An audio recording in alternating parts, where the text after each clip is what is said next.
মোৰ S gut ফাৰ্মৰ উন্নত ভিডিঅ'লৈ আপোনালোক সকলোকে স্বাগতম জনালোঁ। আচলতে আজি কিছুদিন হ'ল ভিডিঅ' দিব পৰা নাই, কিছুমান কামত ব্যস্ত হৈ আছিলোঁ। ভাবিলোঁ আজি এটা দিওঁ। আচলতে কি হয়, ছাগলী যেতিয়া পায়খানা হয়, পাতল পায়খানা হয়, ঘৰুৱা উপায়েৰে আচলতে কেনেকৈ ভাল কৰিব পাৰি। মানে কি আমাক ঘৰুৱা উপায়টো কিয় লাগে, ফাৰ্ম এখন কৰোঁতে আচলতে মেইন কথাটো হ'ল আমি কিমানখিনি খৰচা আমি বচাব পাৰিছোঁ। আৰু খৰচা বচাব যাওঁতে এনেকুৱা হয় যে ছাগলীটো বেমাৰ হ'বই। গতিকে প্ৰতিটো বেমাৰতে যদি আমি ডক্তৰৰ ওচৰত চাপিব লাগে, তেতিয়াহ'লেতো খৰচ বহুখিনি হয়গৈ। তেতিয়া আমাৰ হাতত পইচা একেবাৰে কমকৈ বাচিব। সেইবাবে ভাবিলোঁ ঘৰুৱা উপায় কিছুমান দেখুৱাওঁ, বা মই যিখিনি জানো আপোনালোকক দেখুৱাওঁ। আচলতে জানি থোৱাটো ভাল, অলপ অলপকৈ হ'লেও ঘৰুৱা যিখিনি মেডিচিন হয় সেইখিনি সংগ্ৰহ কৰি থোৱাটো ভাল। ছাগলী যেতিয়া পায়খানা হয়, আপোনালোকে কি কৰিব, এই যিটো মধুৰিআমৰ পাত মই আপোনালোকক দেখাই দিছোঁ,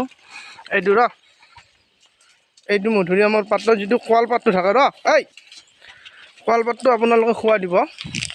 খুৱাই দিয়াৰ 10-15 মিনিট পিছতে ভাল পাব। আৰু যদি নাপায়ো, আমাৰ যিটো চাহপাত থাকে, চাহপাতটো আপোনালোকে পানীত মিক্স কৰি ইহঁতক খুৱাই দিব পাৰে। তেনেকৈ দিলেও আচলতে ইহঁতে ভাল পায়। আৰু কি হ'ল, আমাৰ কি হয়, পেলু ঔষধ খোৱাৰ পিছতো ছাগলী কিছুমানৰ মানে কি পেলুটো সম্পূৰ্ণৰূপে মৰি নাযায়। নহ'লে তাৰ কাৰণে আপোনালোকে কি কৰিব, আপোনালোকে যেতিয়া ৰাতিপুৱা ছাগলীকেইজনী এৰি দিব, এৰি দি এটা আধা ঘণ্টামানৰ কাৰণে অলপ বান্ধি থ'ব, মানে কি নিজৰ ঘৰৰ এৰিয়া এটাত ৰাখি দিব। ৰাখি দি আপোনালোকে এই যিটো মাহানিমুৰ পাত, এই পাতটো আপোনালোকে সিহঁতক দিব, খাবলৈ দিব। ৰাতিপুৱা খালী পেটতে দিব। আচলতে আধা ঘণ্টা 1 ঘণ্টামানৰ কাৰণে দি থৈ দিব।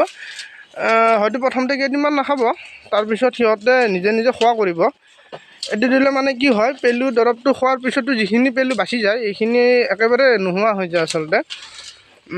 আৰু থাৰ্ড প্ৰব্লেমটো হ'ল, আজিকালিতো ঠাণ্ডাৰ দিন হৈ আছে, মানে কি হয়, ছাগলীবিলাকৰ এটা প্ৰব্লেম কি হয়, ৰাতিপুৱা উঠাৰ পিছত নাকেৰে সেগুন এটা ওলাই থাকে, একদম পকা সেগুনটো ওলাই থাকে। তাৰ কাৰণে আপোনালোকে কি কৰিব, ৰাতি মোটামুটি আপোনালোকে খোৱাৰ আগত ভাত চাত খাই উঠি মোটামুটি 9টা-9:30 ভিতৰত ইহঁতৰ নাকত পিয়ৰ যিটো আমাৰ সৰিয়হৰ তেল, সেইটো আপোনালোকে এটোপ দি দিব। প্লাছ এই যিটো মাহানিমুৰ পাতটো মই আপোনালোকক দেখুৱালোঁ, এইটো আপোনালোকে ঠাণ্ডা দিন যিহেতু, আপোনালোকে মই ভাবোঁ সকলোৱে অলপ হ'লেও জুই জ্বালি দিয়ে সিহঁতে থকা ঘৰটোত। তাত আপোনালোকে কি কৰিব, এই মাহানিমুৰ পাতটো, সেই যিটো জুইটো নুমোৱাৰ পিছত যিখিনি আঙুঠা হয়, সেই আঙুঠাখিনিত আপোনালোকে এই মাহানিমুৰ পাতটো আচলতে দি দিব। তাৰ পৰা এই মাহানিমুৰ পাতটোৰ পৰা যিটো ধোঁৱা বা গেছ হয়, এই গেছটো ইহঁতৰ শুকান কাহ বা কফ কাহ, বা এইটো কি বুলি কয়, আচলতে নাকেৰে সেগুন ওলোৱা গোটেইখিনি বন্ধ কৰে। মইতো প্ৰমাণ পাইছোঁ বাৰু, মই দিছিলোঁ বা দিওঁ, এতিয়াও দি আছোঁ। গতিকে আপোনালোকে এবাৰ দি চাব পাৰে। ভাবিলোঁ আপোনালোকক কওঁ, জনাওঁ আচলতে ঘৰুৱা মেডিচিনখিনিনো কি বা কেনেকৈ দিব লাগে। ময়ো বাৰু ইমান নাজানো, কিন্তু যিখিনি জানো ভাবিলোঁ আপোনালোকৰ লগত শ্বেয়াৰ কৰোঁ, বা আপোনালোকে যিখিনি জানে মোৰ লগত শ্বেয়াৰ কৰক। তেতিয়াহে আচলতে আমি সকলোৱে আগবাঢ়ি যাব পাৰিম। ভিডিঅ'বোৰ ভাল লাগিলে লাইক কৰিব, লগতে চেনেলটো ছাবস্ক্ৰাইব কৰি দিব। আশা কৰোঁ সকলোৱে ছাপোৰ্ট কৰিব।